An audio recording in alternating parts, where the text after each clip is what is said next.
Et c'est peu dire. Dans ce quartier de Bon Voyage en 2005, le non l'a emporté avec 82%. Dans ce quartier de Bon Voyage en 2007, au second tour, Sarkozy était battu. À Bon Voyage en 2008, au second tour des municipales, Estrosi, lui aussi, était battu. Bon Voyage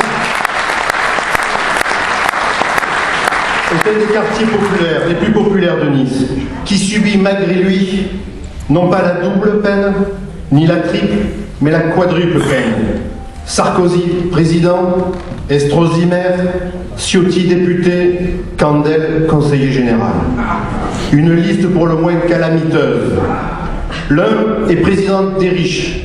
De la Banque du Fouquet à l'annonce récente du soutien de Mme Bettencourt à sa candidature, Nicolas Sarkozy n'aura jamais failli à sa mission. Défendre les intérêts des puissants, préserver les dividendes de ses amis. L'autre, c'est l'excès en tout. Estrosi, quand on lui parle du Fouquet, il vous déclare que c'est simplement une brasserie populaire. Le Fouquet, c'est simplement 2 fois plus cher que le Negresco. Alors, monsieur Estrosi, si le Fouquet est une brasserie populaire, le Negresco est une auberge de jeunesse.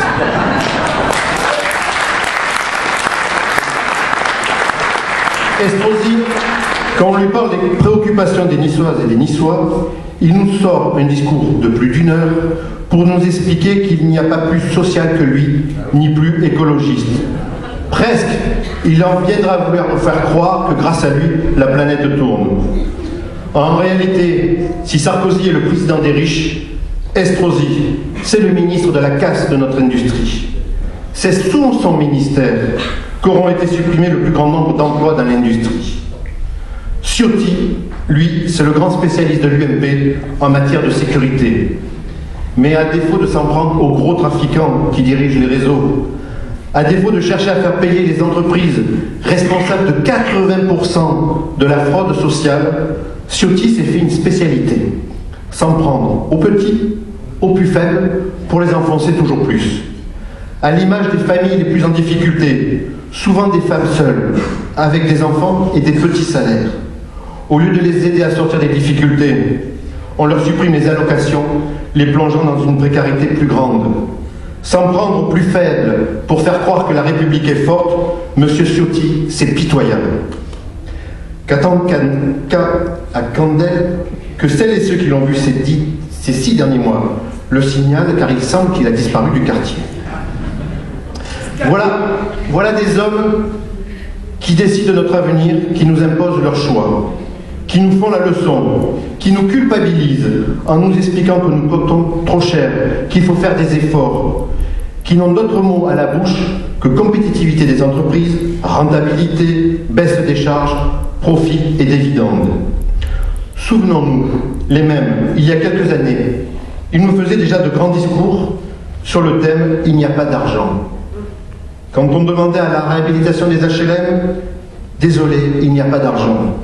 Quand on demandait des augmentations pour les retraites, désolé, il n'y a pas d'argent. Des moyens pour mieux soigner nos enfants, désolé, il n'y a pas d'argent. Pour augmenter les salaires, les bas salaires, désolé, il n'y a pas d'argent. En 2007, Sarkozy est élu. Ils nous disent qu'il n'y a pas d'argent, mais ils font des cadeaux aux riches avec le bouclier fiscal. Fin 2007, il n'y a toujours pas d'argent. Mais quand les banques, à force de spéculer, ont entraîné la crise financière, miracle. Ce qui hier était possible est devenu impossible, Ce qui hier était impossible est devenu possible en quelques heures seulement. Là où il n'y avait pas d'argent, des milliards d'euros, des centaines de milliards d'euros et de dollars sont apparus. Mais le miracle était limité pour sauver les banques, non pour répondre aux besoins des gens.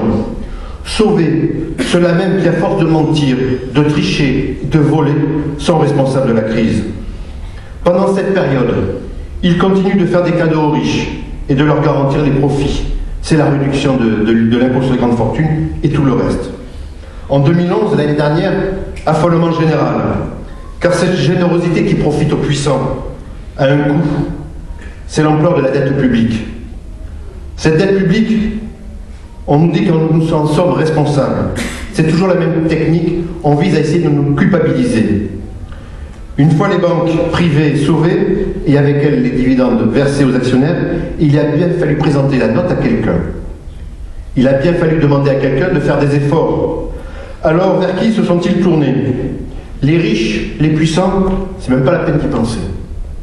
Pour résorber la dette publique, au lieu de prendre l'argent là où il est, chez les puissants, ils viennent nous le prendre à nous. Et le dernier exemple en date, c'est bien évidemment la TVA sociale.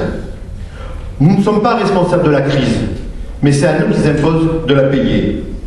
C'est à nous qui veulent faire subir et qui font subir l'austérité. Et l'austérité, c'est un mot barbare, mais qu'est-ce que ça veut dire? On pourrait trouver une définition assez simple à l'austérité. L'austérité n'a ni plus ni moins comme objectif de faire serrer la ceinture au plus grand nombre pour qu'une toute petite minorité puisse continuer à se gâter. C'est ce qu'ils ont fait avec la Grèce, le Portugal, l'Espagne, l'Italie. C'est le régime qui nous impose jour après jour en France, avec comme conséquence une spirale infernale qui mène tout un peuple au chômage, à la pauvreté. Car loin de soigner notre société, l'austérité la sèche, la saigne. Regardons la situation de la Grèce, après 9 plans d'austérité.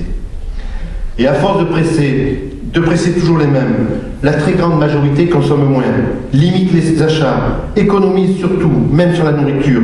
Et c'est toute l'économie qui rentre en récession. Donc un chômage, donc moins de recettes pour l'État et encore moins de revenus pour les ménages.